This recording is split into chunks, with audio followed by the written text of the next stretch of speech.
Hi, last வீடியோவில் ரெண்டு end fixed வச்சு நம்ம சம் சால்வ் பண்ணியிருந்தோம். இப்போ வந்து இது போர்ட்டல் ஃப்ரேம். ஸோ போர்ட்டல் ஃப்ரேம்க்கு நம்ம எப்படி டிஃப்ளெக்ஷன் ஈக்குவேஷன் கண்டுபிடிக்கிறதுன்னு பார்க்கலாம். ஸோ என்ன சொல்லியிருக்காங்க, போர்ட்டல் ஃப்ரேம்னா வந்து ரெண்டு பக்கமுமே கீழே ஃபிக்ஸ்டாக இருந்து மேலே ஒரு பீம் இருக்கும், லைக் காலமில் சப்போர்ட் பண்ணுறதும் அந்த மாதிரி இருக்கும்.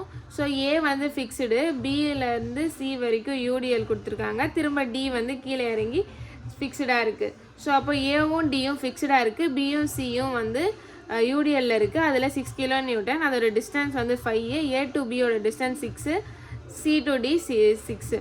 ஸோ இப்போது A to B, B to A, C to D, D to C. So இது எதுக்குமே வந்து நமக்கு லோடு இல்லைல்ல.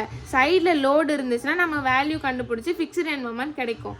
நமக்கு லோடு இல்லாததுனால நம்ம அதை 0ன்னு எடுத்துக்கலாம். Here MFAB, MFBA, MFCD, MFDC is 0 because there is no load acting.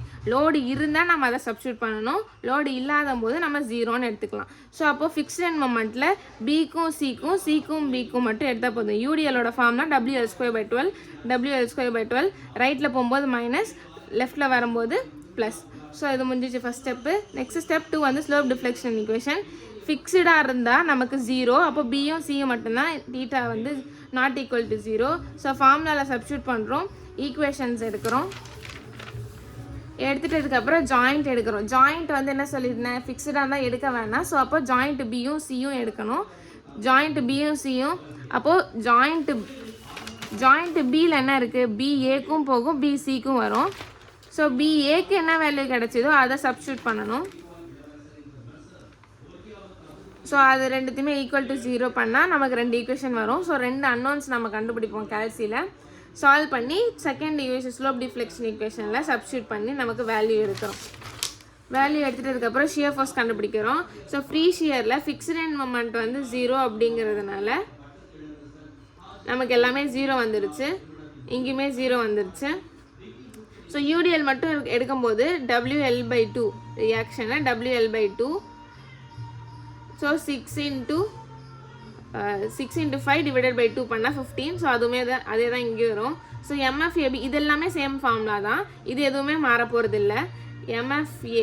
MAB + MBA divided by L ரெண்டுத்தையுமே ஆட் பண்ணி எல்லாரும் டிவைட் பண்ணோன்னா நமக்கு ஒரு வேல்யூ வரும். ப்ளஸில் வந்துச்சுன்னா அதுக்கு ஆப்போசிட் சைன் மைனஸில் வரும். ஸோ அது அப்படியே கேரி ஓவர் ஆகிடும். ஸோ இப்போது -1.96 இருக்குன்னா -1.96. ஸோ இது அப்படியே வரும்.